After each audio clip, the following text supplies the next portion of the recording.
Converse with us. Ask any question you want. Meet us online and join the dialogue. This is Crucial Dialogue. Good evening and welcome to Crucial Dialogue, where we discuss pivotal topics and concepts that are relevant to the Christian faith. Welcome to you from Facebook and YouTube and all the different platforms. Looking forward to your dialogue and participation today. As usual, we have our panel guests. We do have one of our brothers missing today, Brother Clint. You guys pray for him. But right now, we're going to bring on our panel. Our first person we're going to bring on is Deacon Andy. Hey, Brother Andy, talk to us today. Hey, what's going on? Crucial Dialogue, New Year, same crucial show. All right, Brother Trevor. Help us out, Brother Trevor. Talk to us. Introduce us. Talk to us. How's everyone doing? I wish you all a nice New Year's, and if I didn't see you during Christmas, past Merry Christmas. But let's get it started. All right. Our topic for today is that being that it's our first show of the year and we're changing, it's a new year. The question we're throwing out there today, we're going to discuss this is, should Christians make New Year's resolutions? Is it okay for Christians? Should that be something we involve ourselves in? Making New Year's resolutions. I'm going to open up the floor. Brother Andy, just come on, talk to us about New Year's resolutions. I think that it's always good to have goals set. I don't know if you have to have it done at the beginning of the year, but I think that if you are, I think that it's a good thing. I think that God wants us to be better stewards and planning our lives out, not necessarily saying that it's going to go our way. We have that faith and know that God will be done. But I think that it's very important for us to set some type of goals and expectations and then use a time frame to measure that. And so if you went through the year and you had a goal and you didn't meet that goal, I think that it's okay to reset the battery and say, hey, I'm gonna try again. But if you don't have a goal, the old saying is that people don't plan to fail, they fail to plan. Okay, I love it. I'm good start. Amen. Brother Trevor, go ahead. I would be in agreement with Deacon Jackson. I think that there's nothing wrong with setting New Year's resolutions. The caveat that I would add to it is, what are we setting the resolutions for? I'm looking at James 4 and looking in particular at verse 3, and it says, when you ask, you do not receive because you ask with the wrong motives. Right? So a lot of the New Year's resolutions, I want to make more money in 2023. I want this to be a prosperous year. Why do you want to be a prosperous year? And then if you finish the verse, it says, the reason why you don't receive is that you're going to spend the money on your own pleasures and your own lust.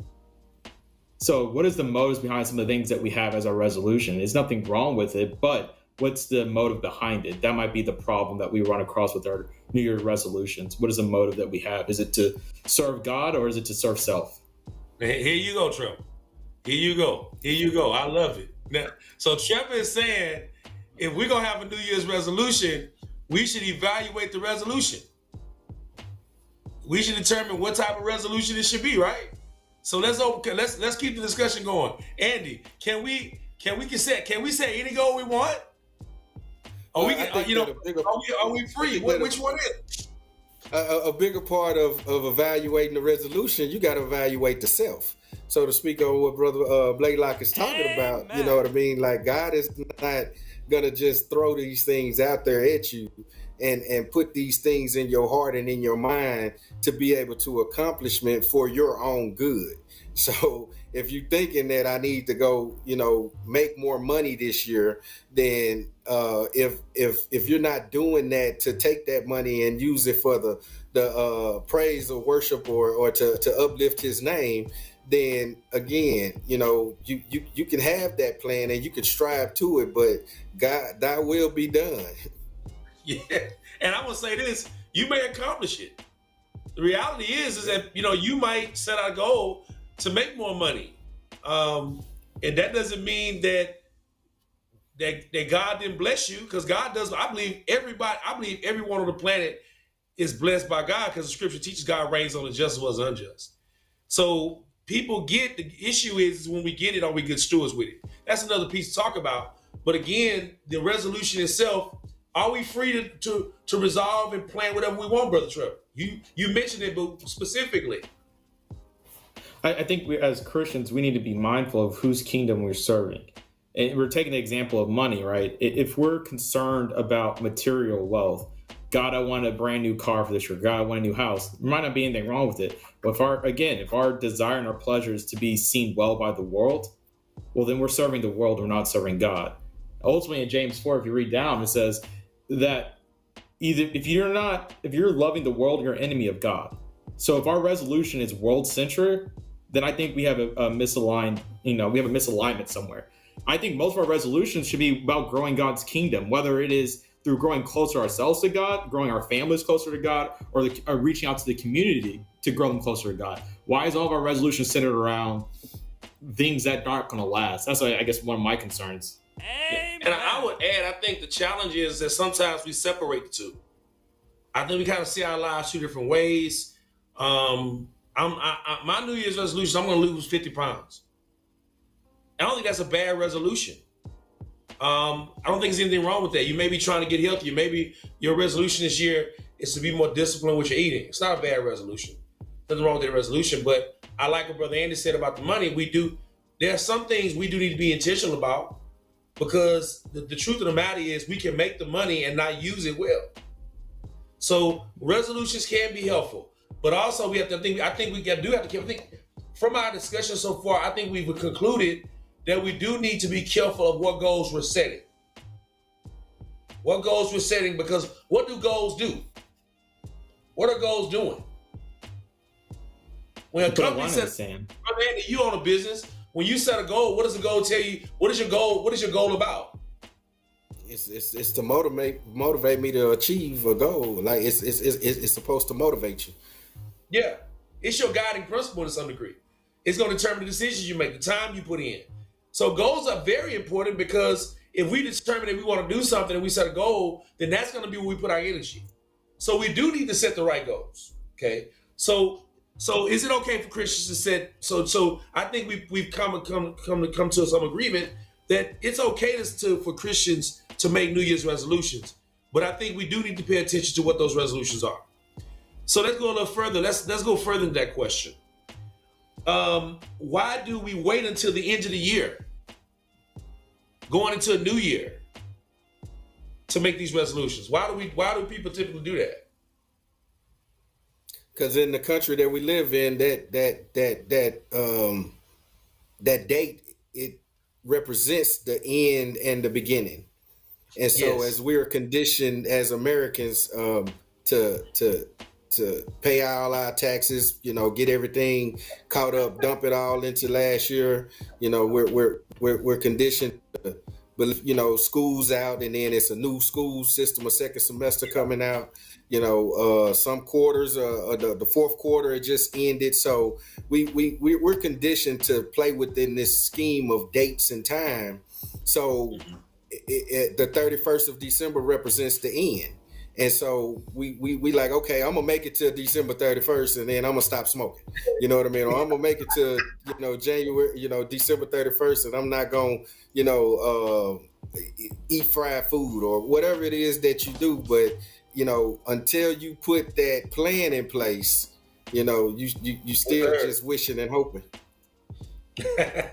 So what happens during the year when we've set a goal and it's obvious that we've gotten off? Again, I'm going back to the question, why we wait to the end of the year? So here we are in February. We've set a goal that we're going to eat better. And by Valentine's Day, we messed it up. We just off. So do we have the option of starting over then and wait to the end of the year? What do you think we ought to do?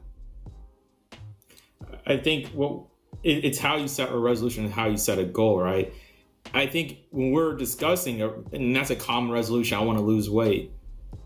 What is that resolution grounded on? All right, you think it's health. How did you get to being overweight? It's a self-control. It's a spiritual issue ultimately, right? And if we understand that maybe the habits that we have are sinful, we can't wait till the end of the year to get it straight. We have to consider, am I sinning against God? And we have to resolve ourselves like, all right, if I'm sinning against God, can I wait 9 or 10 months until I reset this, do another resolution? How many times do we have a resolution? I'm going to lose weight at this year. Yeah. Go ahead, brother. Like ultimately, we same problem, and we keep having these same resolutions each year until we see that ultimately, I mean, the reason why we're not where we're supposed to be is that we have to look at ourselves and say, what am I doing wrong, and how do I fix it? I think we're too flippant about our resolutions and surface level. We need to be kind of grow deeper and say, where am I as a child of God right now? Am I growing in my faith, or am I backsliding? Yeah. Go ahead, brother Andy. I'm sorry. Well, I think that if we really look at it and say, we set up these resolutions, and again, I'm a harp on the plan, because a lot of times we go into this without a plan, and a lot of times when you get into the months of February where Valentine's Day in and you got the Super Bowl coming around, I'm just saying specifically for like someone that's going to lose weight. But if you don't have a plan, God talks about how we, should walk by faith, but faith without works is dead. So we don't understand that if we have a plan and you get off track, well, that plan is there to get you back on track. But if you have no plan, you starting over from scratch. And then it's like, I might well wait till next year. You know what I mean? I don't even worry about it no more. And Brother Andy, I like the idea of a plan, but I would also say there needs to be some evaluation markers. I don't know if I'm using the correct term, but I'm almost sure I have brother Trevor. Trevor, what do you do? What is the specific job you do for a living? I'm a CPA. Your CPA, taxes. Brother Andy, he does taxes, so he's very time conscious. And Brother Andy, you're time conscious too because you handle products, right? So if you don't have evaluation processes to determine where you are, because you're very outcome, both of you guys are outcome considered. You have to consider outcomes. I think the same principles are followed in any major resolutions or goals we set. If you don't have any type of evaluation process, how do you know you've reached your goal? So like Brother Andy said, it's the process. So we had this resolution. I just say, at the end of this year, I'm going to do this. Well, how do I know? Have I paid? I make it and I never go back to it, right? So I do need a process. I need to go back to it. So if I don't do that, there's a greater chance I won't reach the goal. So what does that say about us when we're not reaching goals? I don't think we're true to ourselves. Yeah. Go ahead, bro, Trevor. I think, part of it in how you set a goal, there can't be vagueness. We have to be hyper specific about the goal so that we can be hyper accountable about the goal. We have to know what is the thing that we're trying to achieve. And also, I think we need to bring others into our goals. I don't think we're in this world without others. We have relationships. So why don't we bring other people into our goals as well? Like, we have a resolution to lose weight. Is it just you who's on this, or why can't you have it as a team effort? The whole family's behind you. That way you have a motivating factor. You also have an accountability factor along the way. It's like, hey, are you supposed to be eating that? Well, I know, I just hungry right now. I was like, whoa, let's take a step back here. You said at the beginning of the year, you set a goal, you're going to lose 50 pounds. That is not progressing your goal. So ultimately, you can make a decision. You can do what you want right now and enjoy yourself temporary, but suffer the long-term consequences because you're not going to reach your goal if you keep having that mindset. So I think part of it, you're right. If we set the goals in this vague way, if we don't bring others in with our goals, then I don't think we set ourselves up for achieving our goals as well. But I want to go a little deeper with this question. I asked the question, when we're out here as believers making resolutions that we're going to do this, and we don't meet our resolutions, what does it say to us and what does it say to the people around us? Yeah, we human. Yes, we know that. But it may say something. It might say something that's not that good about us, depending upon what the resolution is. But right? that goes with the evaluation that you're talking about. Yes. And then also the understanding of self.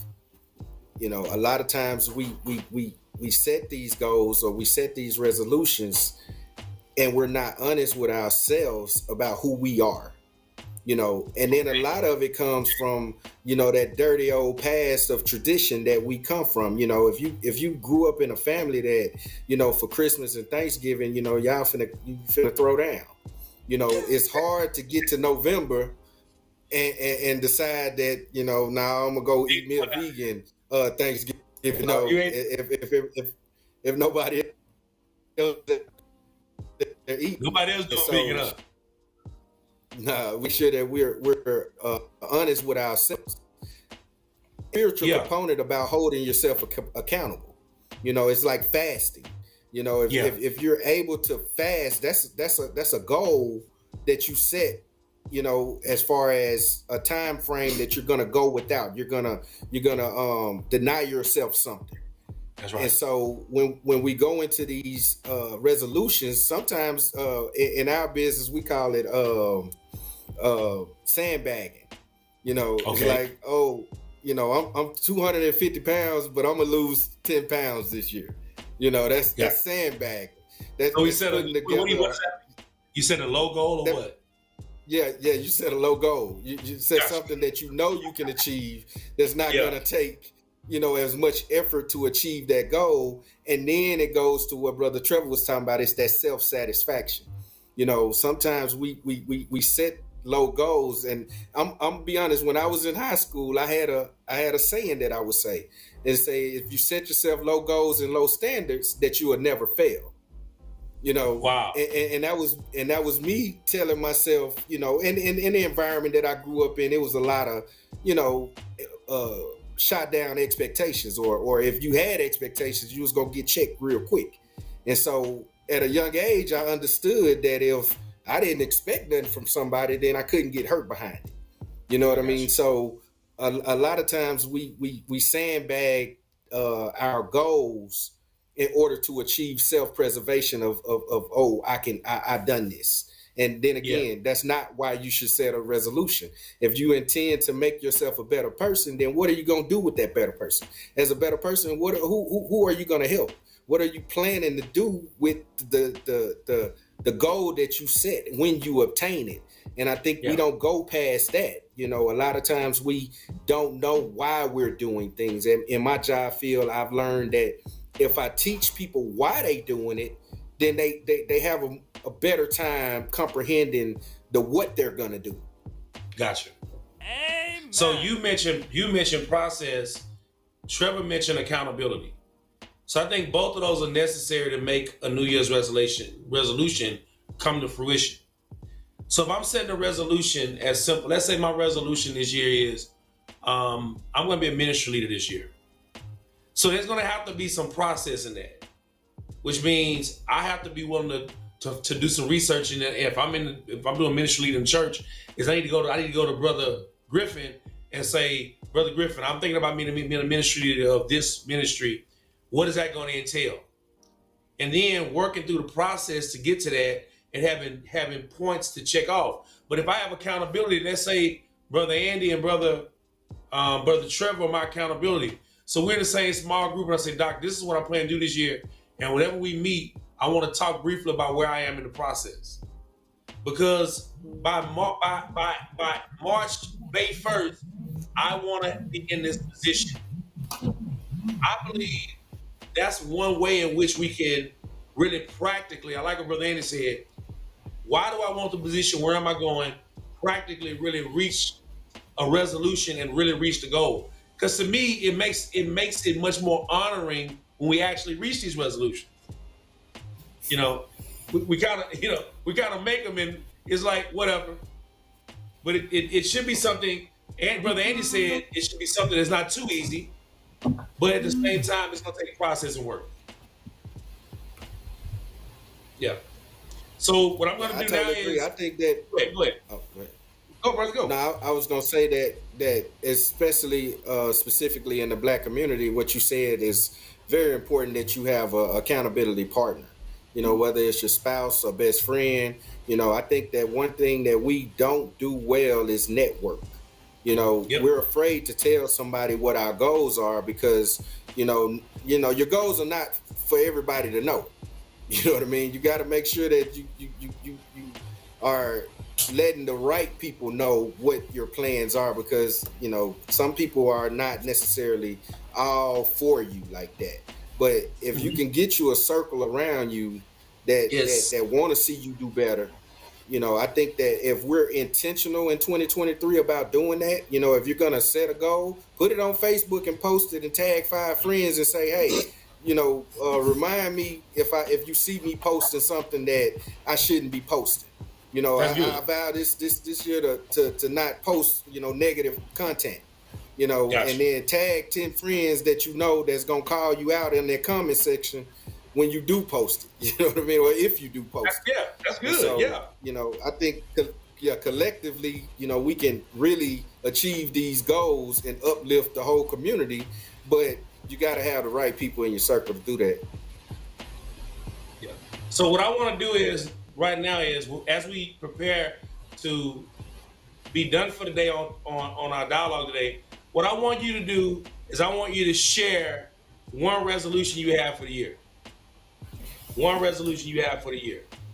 And kind of talk about how that resolution, how that resolution is going to be helpful to you in your walk. My resolution this year is, my wife and I had a real busy year last year. So one of my resolutions is this year is at least twice a month, we definitely go out and just have us time with each other. Because what we want to do is do a lot more talking and being more transparent. So that's one of my goals coming into this month, going into out the year is twice a month we have just a time for ourselves alone, kids and nobody's there. So that's kind of my resolution. Anybody else? Next guy, go. So one of mine is to write things down. Okay. I'm really bad about taking on a lot, and in my younger years it was easy to kind of just remember, and then it's an accountability piece to that too. When I write things down, then it is engraved. You can speak it, but writing things down for me and planning better, being more organized. And just holding myself accountable for knowing what I should be doing. But Trevor. And then one of my resolutions is a lot of times, and me and the wife actually talked about this, I make these lofty promises.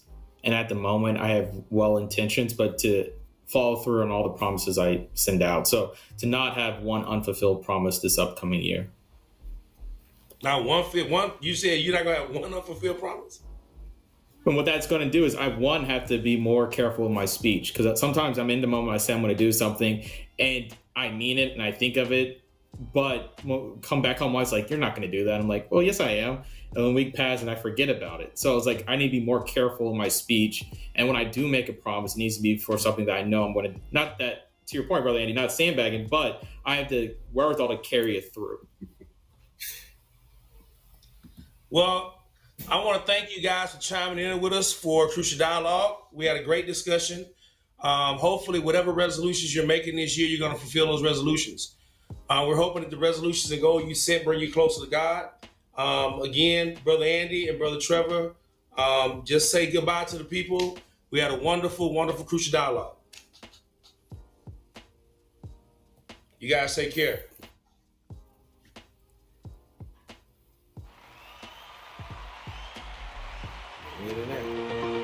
This podcast is made possible by listeners like you.